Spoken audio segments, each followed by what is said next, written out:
So we're thrilled you're interested in George Brown College. I wanted to give you a little bit more about where we are sort of in the city. We are the only GTA college that is located in the downtown core. We have three main campuses, and they're listed there as CL, SJ, and Waterfront for Casa Loma, St. James, and Waterfront. And we have satellite campuses along the bottom, Sunnybrook, Young Center, the YC there, and Ryerson, ROY. Our Ryerson is the where our early childhood education program is at. The program that we're talking about today is at our St. James campus, and it is the largest of our campuses with around 14 to 16,000 students at this one campus, and it's made up of about 8 different buildings that house these students. It is very centrally located. It is close to the Toronto business hub for the city.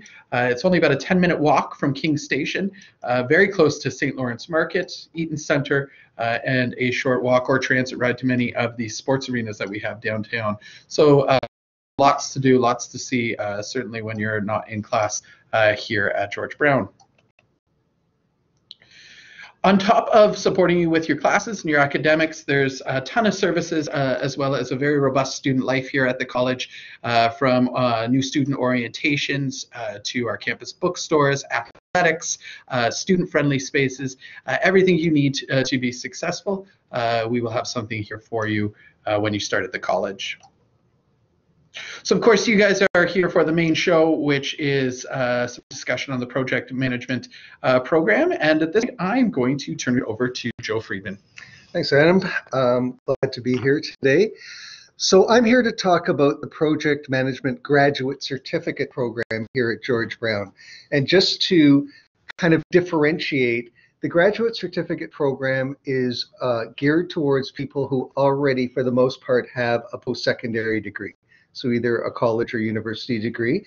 We also have a 3-year undergraduate project management diploma program, and a lot of the people who start in that program come straight out of high school. So this is the one for the students who already have some post-secondary education. What I'd like to do is go through the agenda of what I'm going to talk about today.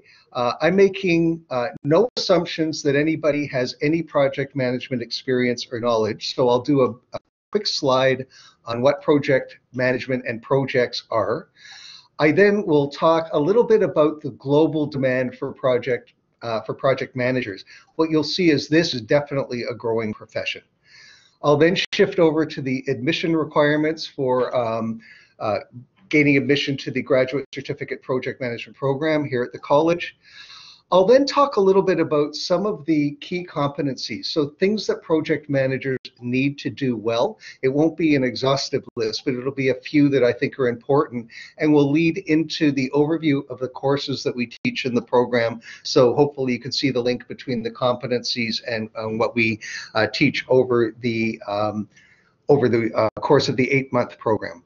I'll then end with a discussion about the Project Management Institute certification, and particularly we'll focus on a couple of their designations, the PMP and CAPM. I often get questions from people coming in, do we qualify to get a Project Management Professional PMP designation? So I'll address that as well. Okay, so let's start by talking about what is a project. So the thing to I guess understand right out of the gate is projects are distinct from ongoing operations. They are temporary endeavors undertaken to create a unique product, service. So ongoing operations, which is about 80% of what most businesses do, are the ongoing sort of day-to-day, and they can be the repetitive tasks of the organization. Whereas a project is a one-time endeavor. Now it can take days, it can take months, it can take years, but it does have a beginning and an end, and it creates something unique. Project management, and this definition comes right out of the project management body of knowledge, which is the publication that kind of guides project management worldwide. It's the application of knowledge, skills, tools, and techniques to project activities in order to meet project requirements. So the key there is knowledge and skills, tools, and techniques are what this program focuses on. And the idea is, of course, you need to get the project done according to the requirements designed or developed by stakeholders. In terms of the demand for project management, as I said earlier, it's a growing profession. Globally, according to Project Management Institute, by 2027, we're going to need 88 million new project managers. And that's about 2.2 million new project-oriented roles a year. So as opposed to other occupations, this one is definitely growing. And right now, there actually was a report that was just released by Project Management Institute this year that said the problem is there aren't enough project managers to fill the roles. And that's looking at it from a global perspective. In terms of where you would, how you would progress through the profession, after finishing the program, you might start as an assistant project manager with an organization. Either it might even be the organization you came from previously. You would then progress up to becoming a team lead, eventually a project manager, and at that point, you'd probably want to be looking at getting your PMP if that's on your list of things you want to do, then up to a senior project manager and even running the whole office.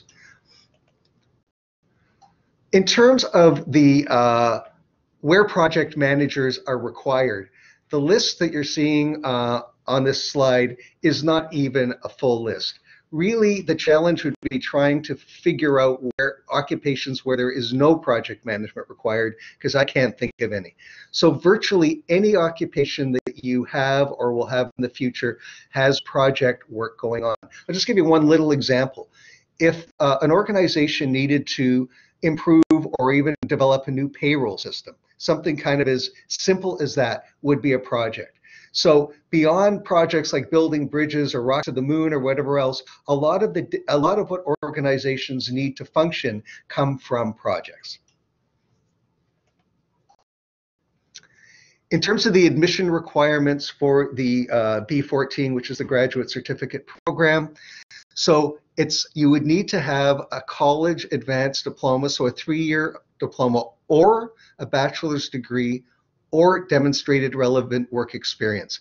And if you're going to apply based on your work experience, we would need to see resumes and references as well. Applicants with international transcripts, so international students who don't provide an English proficiency test result, must test at the college level here at George Brown to make sure that you have the requisite English language skills, both oral and written, in order to do well in the program. Applicants who are considered for admission to the program based only on your work experience will also be required to provide proof of English proficiency and may be required also to write the admission assessment here at the college. Now, one thing, because most of you coming into the program will already have a post-secondary degree of some sort, you may qualify to receive advanced standing for some of the courses in the program, or other George Brown programs for that matter.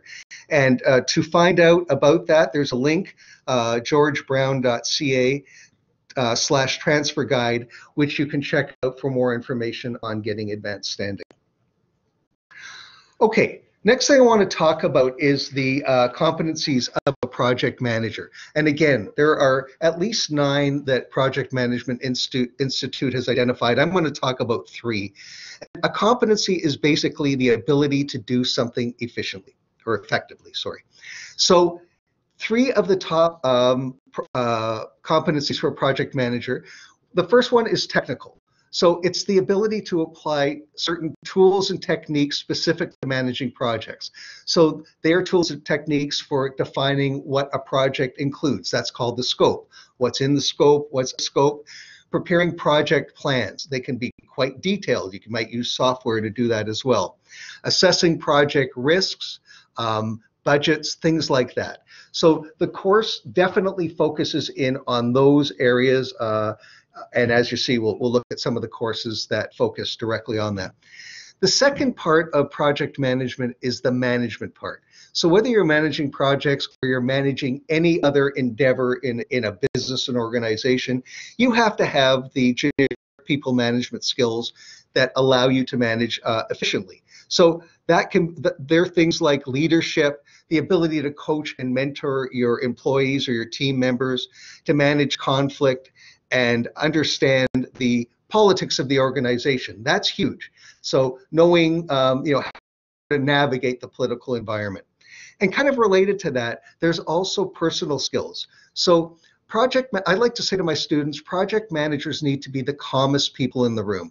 So even though things might be going crazy around you and projects are kind of going off the rails and what have you, you've got to be the voice of calm, the voice of reason.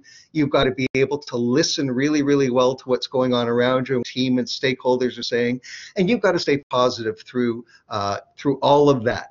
So these aren't necessarily things we can teach, but they're things we can identify, and we encourage people to assess how strong they are in those areas and where they might need to improve a little bit. Okay, so having said all that, I'll now go through what the courses are for the program. So it's a 28-week program divided into 2 semesters, and each semester divides into 7 weeks.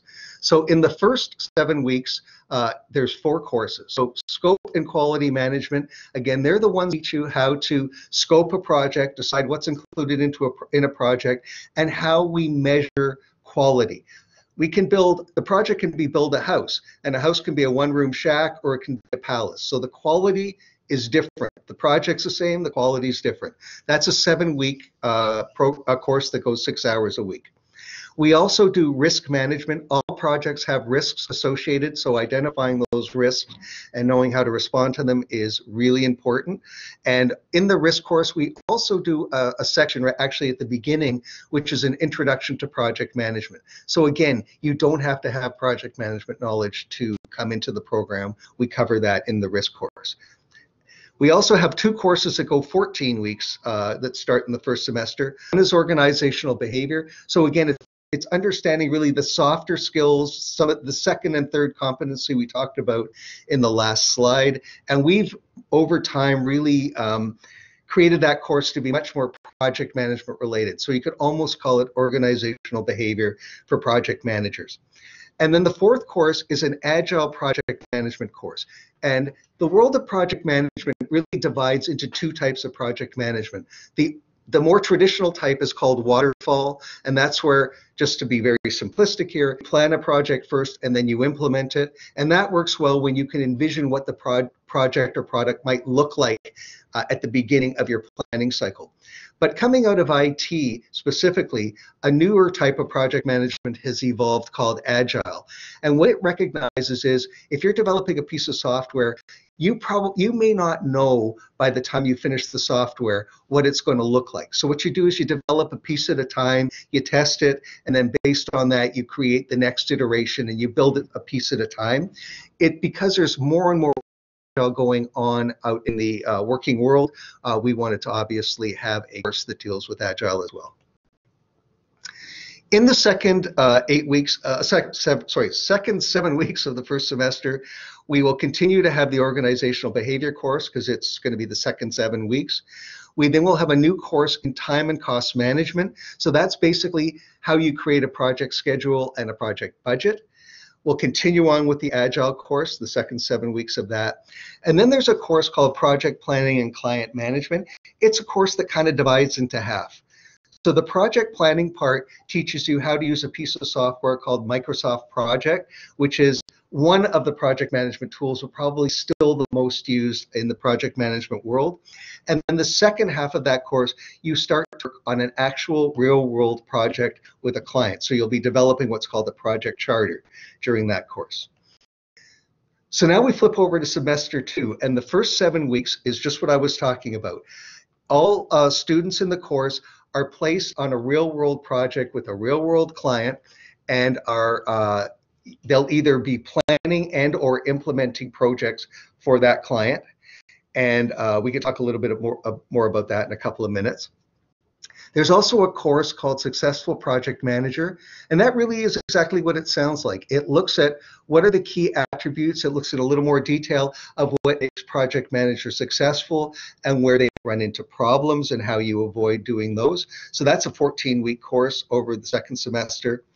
And then there's a course, another 7-week course course called Project Management Case Studies, where we look in a lot of depth at cases that project managers actually have been involved with, and you'll look at ways that you would have responded to a certain case study or situation. And then finally, in the last 7 weeks of semester 2, you'll continue to do the real world project management course, a 14-week course, continue to do the successful project manager as well. And then finally, we have a project management speaker series, which is a 7-week course where we invite speakers who are project management professionals from a variety of different occupations and fields to come in and speak to you and answer questions. So that's an overview of the program and the courses you would take. So finally, I want to talk about, again, the PMP and PMI certification. So Project Management Institute is a global institute that basically is the umbrella organization that governs project managers globally. And the PMP, which is the Project Management Professional, is a designation that more and more project managers have, and it also is a real door opener to jobs down the road. It isn't as if you're going to come into the program and immediately qualify for a PMP. They're pretty rigorous about how they do it. So in order to apply for the PMP, you either need to have a secondary degree with at least 5 years of project management experience, and they're looking for 7,500 hours of actual project management experience, and as well as 35 hours project management education. Now, if you come into the program and you've already got your 7,500 hours of project management experience, and I haven't seen too many of those, but if you did, the 35 hours of education that you need, you will receive through this course. You'll basically have it by the end of about week 3, because you're in for 12 hours a week of classes.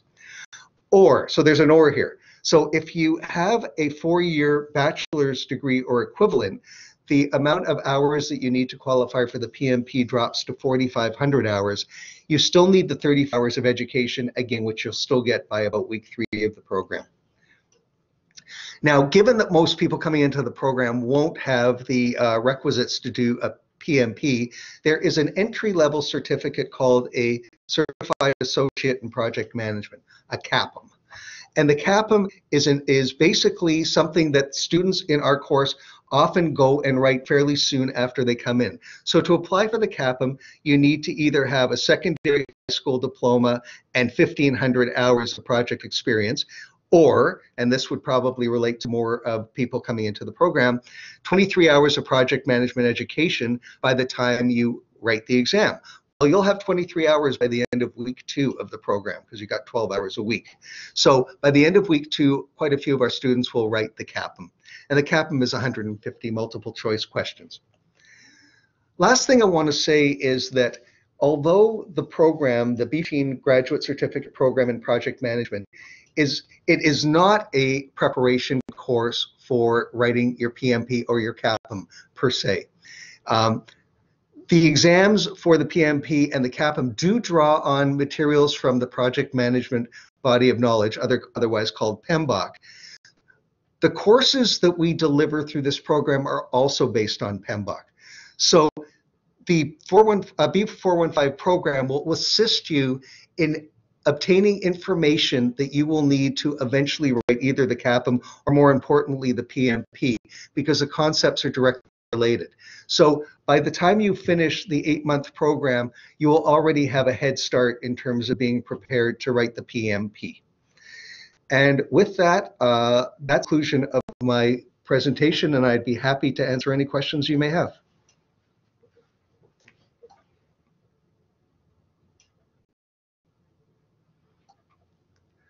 So we have a question from Alina. What kind of projects do students usually work on during their real world projects? It's a great question. And the projects really come from a wide variety of sectors. We try as best we can to look at what the kind of projects you're looking for and what your background is when we match with projects, but we have certain projects that show that we're able to find each term. So this semester, for example, I'll just give you some generic descriptions. We have one group that's doing a really, really interesting project for one of the major airlines. They're looking at the way that inventory systems are managed and electronically tagged. We have another project from an organization that's building self-driving cars, and they're looking for a group of students to help them manage the development of those cars and also the marketing. We have projects with some not-for-profits that are looking for, and actually a lot of startups too, not-for-profits and startups that are doing various types of projects. I'm just trying to think specifically about one, and nothing's coming to me, but suffice it to say that the projects really are, there's not coming in from one type of organization. Oh, we have some IT projects coming from incubator groups as well. I hope that helps. Is it easy to find work for the co-op that's included in the course? So if we're talking about the real world project, do you mean after the project? I'm not really entirely sure what you're asking. Can you be a little more specific?